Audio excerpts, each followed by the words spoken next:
first film I worked on is called All the Time in the World, and I had the role of editor. The story is a short romantic comedy surrounding two people who flirt with each other in a record store until their time together is abruptly cut short by the store closing and they need to buy their records and leave. They then say their awkward goodbyes until he returns to her after finding out they were given the wrong record by the store owner. I think we dealt well with the restrictions in place, as we did not go over 6 lines of dialogue, we used 3 main characters, stuck with the 3-minute time limit, and also used non-verbal world building strongly through our use of location, immediately showing the audience where a story is set. After a few brainstorming sessions as a group, our writer came up with the idea of a love story set in a record store, and later developed this as 2 strangers meeting and flirting. We related this to the title by showing how their little montage made them lose track of time, and in that moment they had all the time in the world, as well as relating to their happy ending, how they now have all the time in the world to spend together. Existing stories such as 500 Days of Summer inspired our film, especially the scene where they were in the record store. The 2 main characters in that film were seen slowly falling in love in all different locations, and that kind of feeling and atmosphere was something that we wanted to replicate in ours. And also in terms of visual storytelling, in the film Pitch Perfect there's a scene where they're in a record store, and that's the kind of visual style that we also wanted to replicate. As well as the film Love, Rosie, it had a really warm romantic feeling throughout the film, which we also wanted to try and replicate. In terms of cultural considerations, we researched the types of people who are regularly seen at record stores and casted people based on that. We did ensure to have one of the actors with a more European dialect to add more representation into our film. And we tried to relate it to the hero's journey in terms of having a main protagonist who sees something he wants, which is the girl in the store, and he goes on a journey to get her. We also tried to add some conflict in, such as when they first share their dialogue, she is seen to reject him and we see his reaction, which makes the audience feel the same awkward tension as him. But then she comes back, continues the conversation, and the montage starts. My role massively contributed to the story as I was the editor, as I was in charge of putting all the footage together in order to construct the story in the best way possible. For example, I made sure to choose the best takes of the actor's performance and the execution of camera movement. I used methods such as making transitions from the use of music and sound effects. As can be seen when the montage first begins, the song slowly fades in and the footage is cut on a beat and used to transition the time together in the store. And likewise towards the end of the montage, the store owner's voice is what stops the music and brings them back to reality. I've got to close Also, up towards the end of the film, I used the sound of the door closing to cut from them being at the counter to walking outside the store. This sped up the transaction and kept the pace of the film going. I believe all of these things worked very well within the film, and I also believe the use of jump cuts in the montage helped to create a light-hearted, youthful feel to the film that was easy to follow along with. I don't think the part where they go to buy the record and they're swapped worked very well, as there was no other close-up I could cut to that clearly showed such. Therefore, the ending didn't come through as strong when he reappeared, says the line, "I believe this is yours." Likewise, the ending didn't work so well due to the problems with continuity and timing. As our group was unable to reshoot the ending, I had to construct something using the footage that was available to me. Therefore, the continuity of her face opening the bag was off, and the timing for him to walk away and then come back was slightly too fast, as well as the last shot being out of focus, but we had no other take for that, unfortunately. Next time I would cut the shot of her putting her hair behind the ears, as I feel it went on for slightly too long and the audience got the point that this was the girl he was seeing. Also, the sound in the record store needed to be much quieter, as it did not properly feel like it was being played in the store. I would definitely mix the sound levels a lot better next time, as they were just too loud and you couldn't hear their voices properly.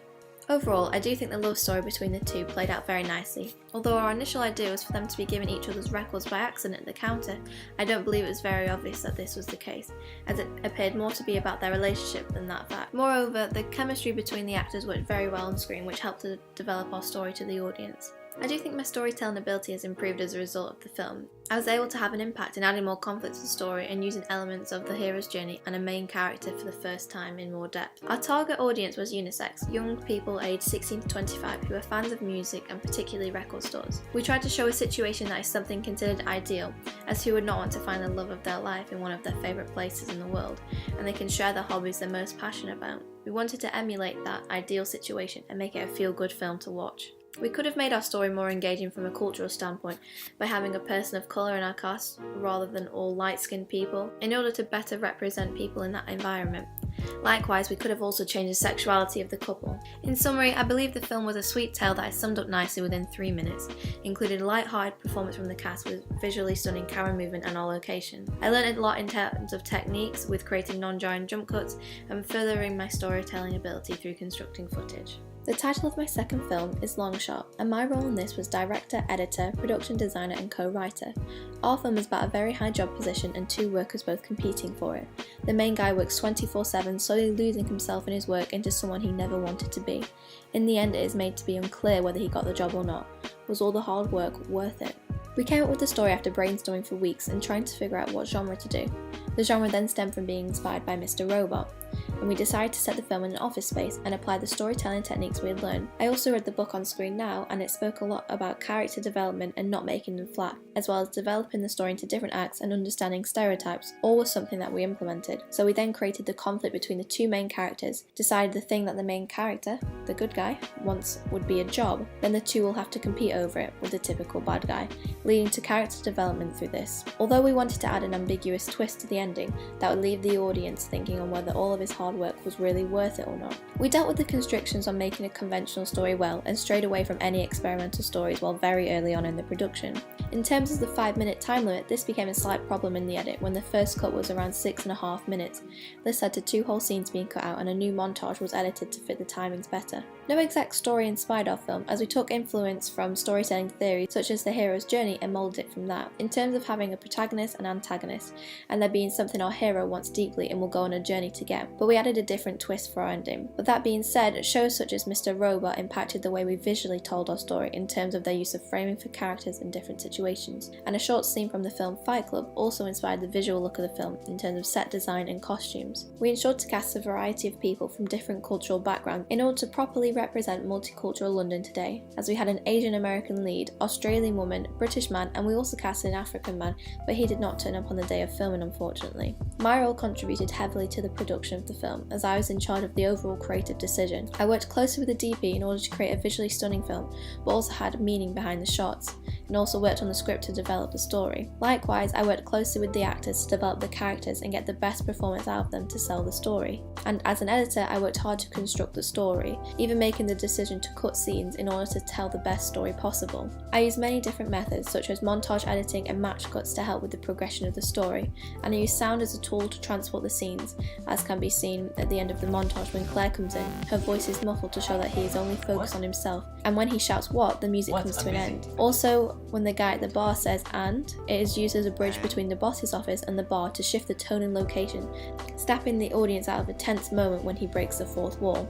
I believe that the montage worked well to show the progression of his stress and work build-up, not only through his performance, but also through the use of set design to show a messy atmosphere, as well as the editing becoming faster and faster, cutting to the beat of the music. I also think that the casting was very fitting to the roles and helped the story be more believable. As we went for a mature setting, it would have been very unfitting if students were playing the roles, especially the actor playing the boss. I believe he was a perfect fit. I do feel that there were many holes in our story though, in terms of the dialogue and it not making much sense. Exactly what was their company, stocks, clients and products were all mentioned, as well as the CEO role being made publicly available is all a little confusing and not a solid story. Next time I'd definitely spend more time on the script to avoid making such mistakes. I don't think that the ending felt as ambiguous as originally intended, as his performance makes it look more like he didn't get the job, and in the future I'd direct him to smile a bit more at the end and not look as intensely into the distance. Likewise, I feel as though the boss's performance should have been a bit stricter, as he comes across quite friendly and it changes the tone of what would be a more dramatic scene, especially because of the lighting and framing. In the future I'd tell him to have less compassionate emotions in his voice and be a lot more stern towards them. Overall, I believe that the film's at times tense atmosphere and themes of conflict and hard work were well put across to the audience, through the way Scott makes his entrance and his dialogue, the build-up in the montage, the boss scene with their lighting and their performances. Although there are many holes within the story that let the film down in terms of its professionalism and legitimacy, I learnt a lot from this film, as I'd never worked with so many actors before. It was a real challenge that I felt I did a good job on, communicating my thoughts, ideas and my directing ability within a team. This is certainly something that has transformed me as a filmmaker. I 100% believe my storytelling ability has improved as a result of the film. It was a great experience to work on a traditional story structure and also bend the rules in the ending of our film. I was able to think outside the box and really start to develop characters and work with actors to do so. Our target audience was males aged 20 to 35, workaholics who work in similar job environments. We seek to engage them by who we casted in the lead roles and try to spark a similar situation where they could have been made to feel inferior by another colleague and emulate that feeling of wanting to prove them wrong. I do think our film was already quite engaging in terms of having a range of people from different cultures, although it did not feature anyone of a darker complexion. Likewise, the main roles of our protagonist, antagonist and the boss are played by men, when they could have been played by women also. In summary, I think that the film is a visually solid piece of work, but the story is lacking an outstanding impact. That being said, the camera quality, performance of the actors and locations massively impact the value of our film, but I've certainly learned so much about directing, working with many actors, storytelling and editing techniques which are priceless.